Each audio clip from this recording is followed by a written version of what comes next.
Hello and welcome viewers, I am Pia and you're watching NewsX World. Let's take a look at the headlines this hour. A high-stakes bilateral meeting between Indian Prime Minister Narendra Modi and Chinese President Xi Jinping has taken place in Tianjin on the sidelines of the SCO Summit.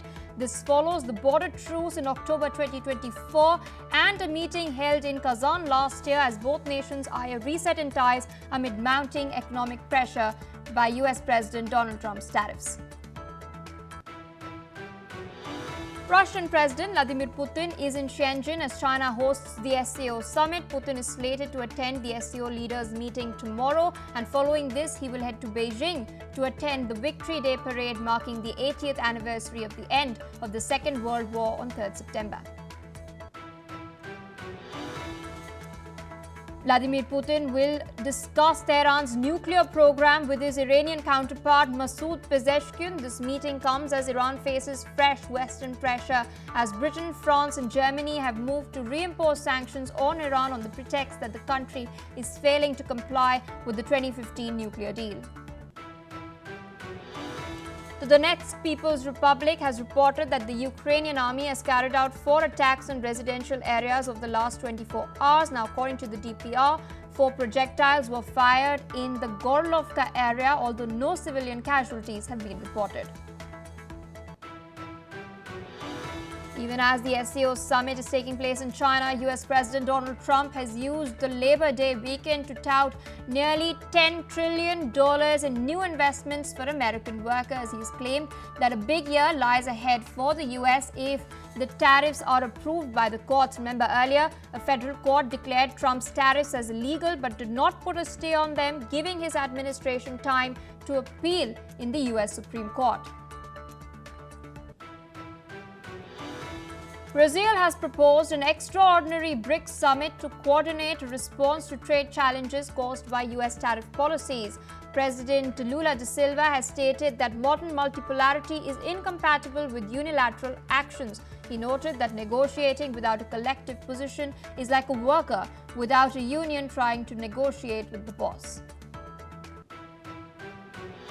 Indonesian President Prabowo Subianto has cancelled his trip to China as protests continue in Jakarta and other regions with several official buildings set ablaze. He was scheduled to attend the Victory Day parade on the 3rd of September but will now not do so. A flotilla carrying humanitarian aid and activists, including Swedish climate campaigner Greta Thunberg, is set to depart from Barcelona tomorrow in order to attempt to break the blockade of Gaza. The global Summit flotilla has stated that the mission aims to open a humanitarian corridor and end the ongoing suffering of the Palestinian people. The flotilla is expected to reach Gaza by mid-September. Well, those are the headlines, and we continue our coverage of the SCO Summit in Tianjin, where my colleague and senior executive editor of NewsX World, Megha Sharma, is on the ground sharing real-time updates and bringing in exclusive insights. Take a look.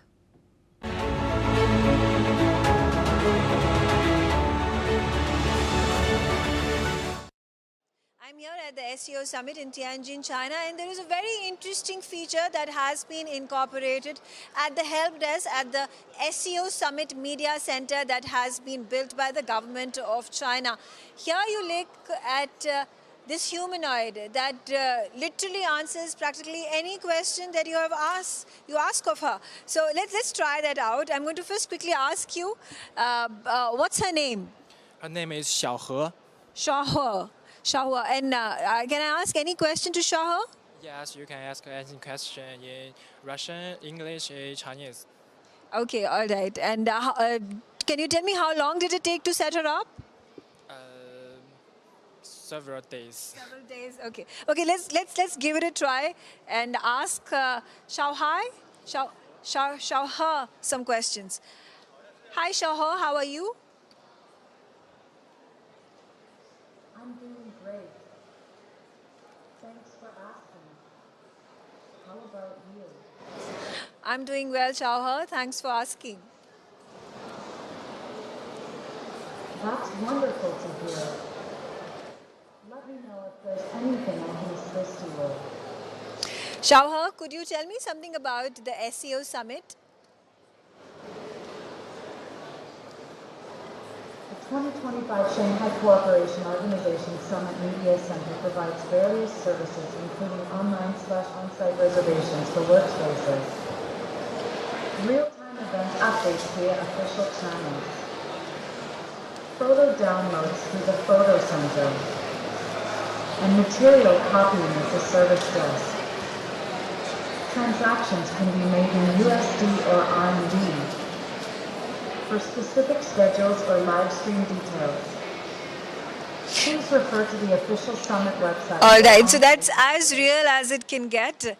That's a humanoid for you here in China. And where else would you ever find it? One of the most technologically advanced countries of the world. And there is a prototype of a robot that almost looks identical to a human. Perhaps you may never know in the future, may look exactly like one and may perform and act and behave like an actual human being. Signing off from Tianjin at the SCO Summit, this is Megha Sharma. Well, that was quite an interesting conversation with Xiaohe, who's a specialized humanoid service robot stationed at the help desk at the media center where the summit is being held. Meanwhile, we're tracking some key developments even as leaders from across 24 countries are gathering in Tianjin. Yes, the highly anticipated bilateral between Indian Prime Minister Narendra Modi and Chinese President Xi Jinping has concluded. The Indian Prime Minister has stressed that an environment of stability in ties, and he's also announced the resumption of the Kailash Mansarovar Yatra, which we've just seen take place a couple of months back. He has stated that relations should be built on trust, respect and resilience, and has also congratulated China for hosting a successful SCO summit. He has confirmed that progress is taking place as far as border management is concerned and has announced that direct flights will also resume soon. Meanwhile, the Chinese president, welcoming the talks, has stated that it was a pleasure to meet Prime Minister Modi, noting that the international situation is fluid and chaotic, and has highlighted that China and India, two ancient civilizations and the world's two most populous nations, share a historic responsibility for the well-being of their people. He later added that this year marks the 75th anniversary of China-India diplomatic relations and that both nations need to handle their relationship from a strategic long-term perspective as well.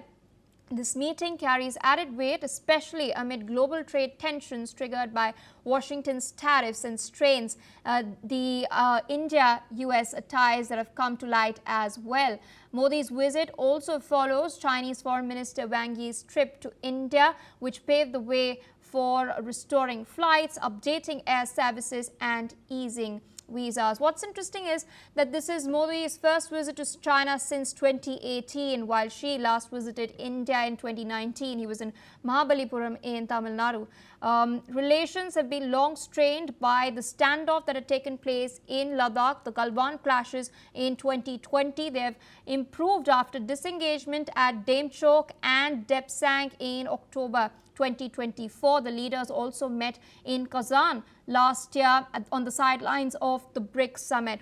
Meanwhile, we're also learning that Iranian President Masoud Pezeshkian has departed for China to attend the SCO summit and hold meetings with his Chinese and Russian counterparts on the sidelines. Meanwhile, joining us on the broadcast today is Professor Jim Rice. He's a professor of international law. He's joining us from the Philippines. We also have with us Colonel Sanjeet Sirohi, international relations and defense expert, joining us from New Delhi. And we also have Gerard Al-Fil. He's a financial expert joining us from Dubai. I'd like to go across to Colonel Sirohi first, and I'd like to ask you that we are seeing some sort of headway being made in the economic sphere as far as India-China ties are concerned. But should India approach China with caution, considering the fact that we've seen a lot of military build-up take place along the border? Villages have been cropping up. Satellite images of these villages have come to light as well. China is still renaming places located within India's sovereign territory. It still occupies Aksai Chin. Yeah, first of all, thank you very much for inviting me for such an distinct, important debate and discussion. Now, let me tell you what you are saying is absolutely correct. We, as Indians, we must be very cautious as far as China is concerned militarily, because improving the economic ties, improving trade relations, Mansarovar, Yatra, starting the flight, everything is okay. And seeing the present situation where American administration has imposed 50% tariff on India, India has the right choice now to go and diversify its export, maybe to China or any other country, especially Central Asian countries which are part of the SU. Now, as far as your question is concerned regarding militarily, I always say that you should not trust China as far as the military thing is concerned, because you never know. We have seen a lot of incidents. We have seen Doklam, we have seen Galwan, and we have seen other places where a lot of skirmishes take place. Then there are names are being changed in Arunachal Pradesh. Then there are a lot of incursion take place in Ladakh and eastern Ladakh, and even in Arunachal Pradesh. So I think, and a lot of disengagement has taken place, but demilitarization has not taken place. Presently, also, India has got about 50, 60,000 troops which are deployed on the LSE, and it is eyeball to eyeball contact. So although we must improve our relations with China, economical relations, geopolitical relations, other things, keeping the present scenario, what is happening in the world. But as far as the military is concerned, we have to be very, very cautious, and we have to keep preparing ourselves, because you never know when China will again start Galwan-like situation. Pia. Absolutely, and I'd also like to rope in Professor Jim Rice into the discussion. We've, of course, been discussing the tariffs that the US has imposed against India over the last couple of months. They were first was initially 25%, that is now increased to 50%. There's a lot of bipartisan effort that has gone into ensuring and elevating the India-US partnership to a strategic level. We also cooperate a lot as far as the Quad is concerned. Other countries in the Indo-Pacific are concerned with China's aggression in the South China Sea in particular. Now, reports are coming in from American publications that Trump might not make it to the Quad summit. So how does it augur for India-US ties in the long run, especially with now India-China ties seeming to warm up a bit? Thanks for having me on, Pia. First of all, I'd just like to say that I completely agree with Colonel Sanjit. I think he's absolutely right with regard to military relations between India and China. In my experience, China really doesn't have friends or allies. China either has supplicants or enemies, and there's no real alliance with China. So you mentioned the South China Sea. Unlike India, the Philippines is a small nation. Although there are about 100 million people here in this country, the Philippines is a smaller and weaker country, and that's why the Quad that you mentioned is such an important alliance, which I note was established prior to the Trump administration. So I really would express my support for the Quad.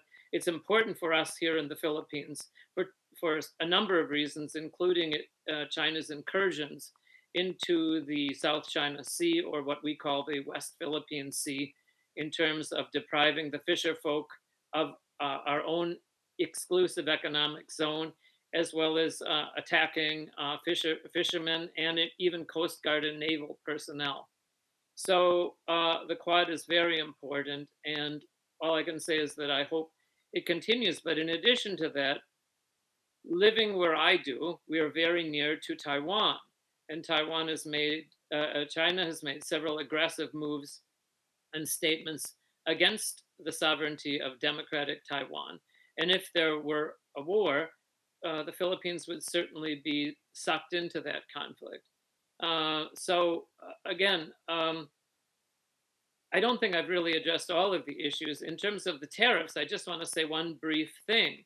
Yesterday, a federal appeals court ruled that most of Trump's tariffs are unconstitutional.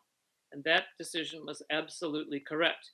because the Constitution of the United States, in Article 1, gives Congress and not the president the authority and the power to impose tariffs. Thanks, Pia. I do want to take this forward on the last point that you've made. Though the tariffs have not been stayed, there's no stay that has been put on the tariffs yet. That does give the Trump administration some amount of time to make an appeal in the US Supreme Court that we do know is a little more conservative leaning. It leans more towards Trump's ideals. We know that there is already a conflict that is taking place between the Federal Reserve. There's this tiff between the Federal Reserve and the Trump administration that is taking place as well. So in light of that, as well as this sort of reset that we're seeing in India-China ties, could this be a wake-up call for the Trump administration? Well, just to try and address the legal question, you're right. The appeal will go before the Supreme Court sometime in early October of this year. I would be astonished, however, if the Supreme Court were to reverse this appellate court decision. Clearly, a simple reading of the Constitution gives the Congress and not the president the power to impose tariffs. Trump has basically tried to use a pretext of emergency powers, but that too is bogus. And I predict that the Supreme Court will quash Trump's tariffs. Whether Trump agrees or not is a different matter.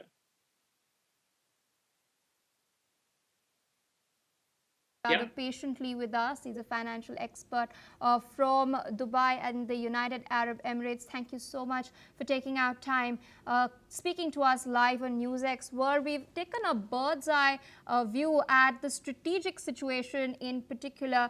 Coming to India-China bilateral trade, China is India's second largest trading partner after the US. There's been a lot of discussion between Wang Yi and the Prime Minister when he had visited New Delhi just a while back, and now as well there have been murmurs that access to rare earths is what India is looking forward to, and meanwhile China is looking forward to access to Indian markets that were curbed after the Galwan clashes in 2020. If we consider all of this, what is the possible impact on the global markets that we can look forward to? Yes, thank you. I just come back from Shanghai myself, and China and India have one thing in common. They both have to invest massively in the infrastructure. Let me explain. Going back to your point that China is one of the most advanced economies in the world in relation to tech, AI, robots, and so on.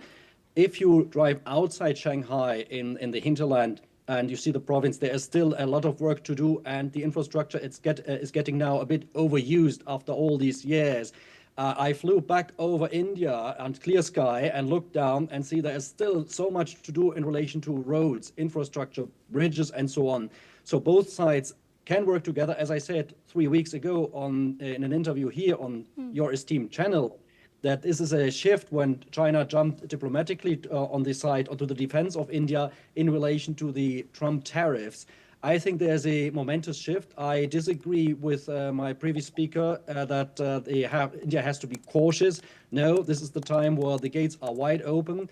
There were quite diplomatic and warm words from Modi at the SCO Summit now in relation to the border dispute. Let's settle this. Let's manage this. And in relation to Taiwan, Taiwan was part of China, is part of China, will always be part of China. There can't be any interference from the Philippines, which is far away from the Taiwan region, which is part of China, like Hong Kong. And well, what we see now here is blocs coming together at the SCO Summit because of the Trump tariffs. So they will come together because also the other countries like Tajikistan or Kazakhstan or any other of the former Soviet republics have to invest into infrastructure as well. There will be more cooperation between both sides. India and China are in a momentous shift here in history, and both sides are willingly taking this olive branch from each other. Indeed, you've spoken that there are a lot of other nations, including Central Asian nations, that are present at the SCO Summit. And I wanted to understand from you, how would this summit help in providing further impetus to the BRI? Yes, Belt and Road Initiative, of course, is now in its 12th or 13th year. And it's not just an idea, as often it is said, but it's also a shift in relation to economic integration between nations which are sharing borders, sharing common goals, sharing educational goals, sharing cultural similarities. And the Belt and Road Initiative, my 12 years in relation to, through Chinese perspectives, through Chinese eyes, is a baby. China does not think in years or decades. China thinks in generations. And this is a generational movement where the former Soviet republics, the Central Asian republics, are getting together and connecting already each other through trains. You can send now, trains are going daily from Xi'an to Germany, to Duisburg, our main station in the rural area in my country. And I also disagree with my former speaker, Mr. Jim Rice. China has friends. China has more friends than ever, more friends than any nation in the world, because Germany is a close friend of China. When I go to China, I'm welcomed everywhere, and we work together in relation to production, education, culture, and trade. So I think China is in its best situation and the best of the worlds you can imagine. All right, I'd like to come back to Professor Jim Rice. I'll be digressing a bit from this conversation now, because it's not just this bilateral between India and China that has taken place. Russian President Vladimir Putin is also in Tianjin. He landed earlier in the day. He's also expected to meet with Chinese President Xi Jinping very shortly. This all, of course, comes as Trump is mooting a trilateral. Kremlin so far has remained cold. We've seen just a couple of days back strikes take place targeting civilians in Kiev as well, where 23 innocent people ended up losing their lives. How do you think the US administration is viewing this particular bilateral that is slated to take place very shortly? You mean between Putin and Xi? Yes. It's difficult for me to comment on what this administration is doing, but I'm glad you brought up Putin, whose regime murders people in Ukraine on a daily basis, and obviously is showing no inclination whatsoever to any kind of peace or peace negotiations. So that's one aspect. As to how Putin and Xi will get along, well, Xi Jinping is probably the biggest supporter in terms of funding and in terms of materials, dual purpose materials to be used by Russia in its brutal war against Ukraine, democratic Ukraine. So again, I probably like to push back in a respectful way with my interlocutor here, but at the same time, I think he misspoke, because where I'm sitting right now in vegan Philippines, it's only a matter of a few hundred kilometers between here and Kaohsiung, the southern tip of democratic Taiwan. He mentioned Hong Kong. I lived in Hong Kong for 27 years. And during that time, I saw China break every promise that it made in the joint declaration that Hong Kong would be a free and democratic city. So many of my colleagues were arrested and put in jail, and the repression was, shocking and unbelievable. So again, I would say that the facts suggest that China does not have friends. It has never argued in good faith with the Philippines over its incursions into Philippine waters. It is just not the facts. Those are the facts. You can't refute them. And in 2016, the Permanent Court of Arbitration ruled in the favor of the Philippines and against China, and China has just simply ignored the ruling and continued its aggression against the Philippines. All right, coming back to Putin, I'd like to go across to Colonel Sirohi, who's still waiting with us. There was an interesting conversation between Ukrainian President Zelensky and Indian Prime Minister Narendra Modi yesterday. They spoke over the phone line just as the Prime Minister had landed in Tianjin. Zelensky had highlighted the loss of lives that had taken place in Kiev even after the Alaska summit. where Putin stated that yes, he's open to meeting Trump again in Moscow. He's remained so far mum on a possible trilateral, though Ukraine once again has expressed that it is ready to come to the negotiating table. What do you think might happen next? Because Prime Minister Modi, as Zelensky highlighted in his message, could raise this issue with Putin in the bilateral that is slated to take place tomorrow.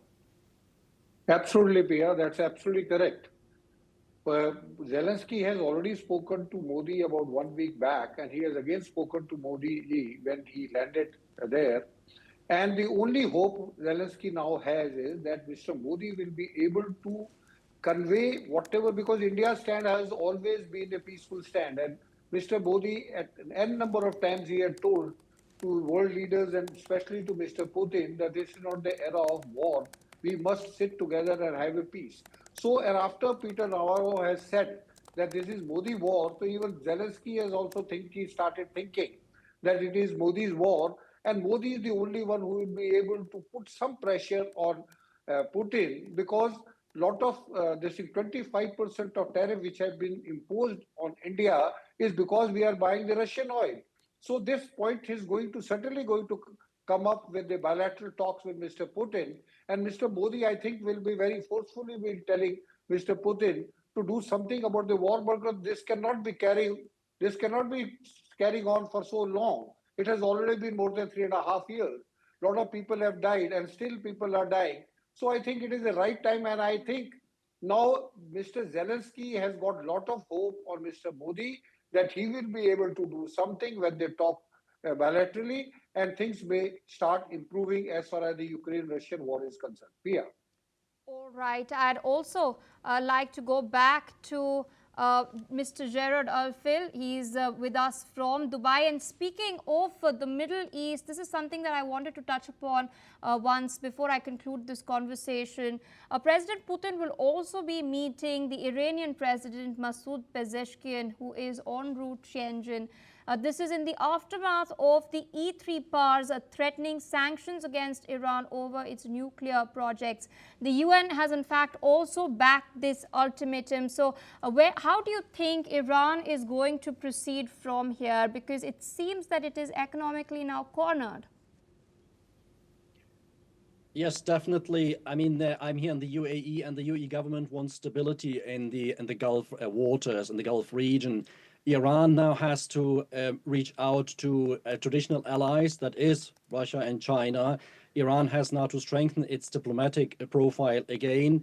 I mean, President Putin also met President Trump, and President Trump is the leader of the free Western world. And going back to the court ruling on the tariffs, this shows that the checks and balances are in place in the US. There's no monarchy, as some people always say in the USA. There are democratic elections. There are House of powers on Congress, and this doesn't change anything in the Constitution of the United States. Going back to the Middle East, yes, Iran has to show now its goodwill also to traditional partners and to shape its diplomatic profile, but also the Arabian Gulf states still wait also for an olive branch here in relation to stability in the region. Now we touched all the conflict zones across the globe. There are many, unfortunately too many. And we have to watch now closely at the SCO Summit what Iran says in relation to geopolitics. Economically, there are already close trade ties with Russia and with China. They will be expanded. They are on the expansion road. But we have to listen carefully what the president says here in relation to the Middle East, and the sheikhs and royals here in the Gulf region will listen carefully too. All right, Mr. Alfil, I'd like to thank you for taking out time speaking to us. I'd also like to thank Colonel Sirohi as well as Professor Jim Rice for sharing their perspective on these really crucial developments coming in from Tianjin. Meanwhile, viewers, in Beijing, international scholars have gathered this weekend to honor China's role in World War II and to push for wider global recognition of its contributions. The event at Peking University has marked 80 years since the victory in the Chinese People's War of Resistance against the Japanese. The scholars, media and students from around the world have joined the symposium. It also celebrated 120 years since the birth of Edgar Snow, the American journalist whose book Red Star Over China chronicled the Communist Revolution and the Long March. Speakers stressed the importance of remembering history in order to avoid repeating it. They also called for stronger people-to-people ties. New global initiatives were also launched, including this particular scholars program and the New Era Snow Media Project. Listen in to what some of the scholars have had to say.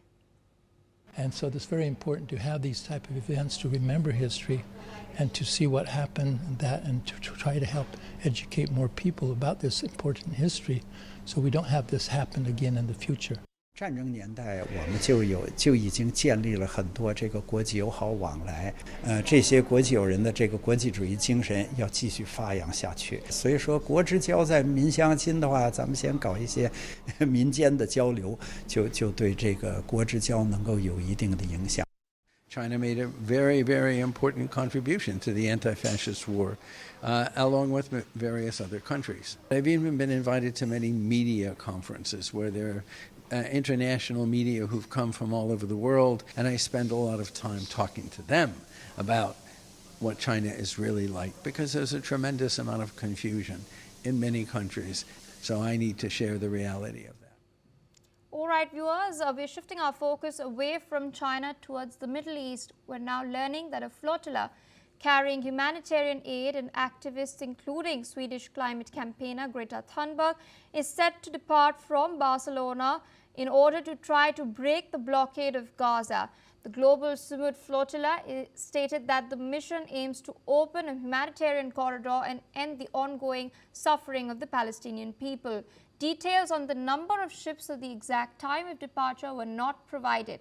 Activists, meanwhile, expect the flotilla to arrive in Gaza by mid-September, with additional vessels leaving Tunisia and other Mediterranean ports on the 4th of September. Simultaneous protests will take place in 44 countries, and participants include European lawmakers, public figures such as former Barcelona Mayor Ada Colau, and activists from several other countries. Israel had earlier blocked 2 previous attempts to deliver aid by sea in June and July, intercepting vessels including Thunberg's. Well, viewers, that's all the time we have for now. We will continue our special coverage of the SCO Summit on NewsX World. Meanwhile, we're dipping into a quick short break.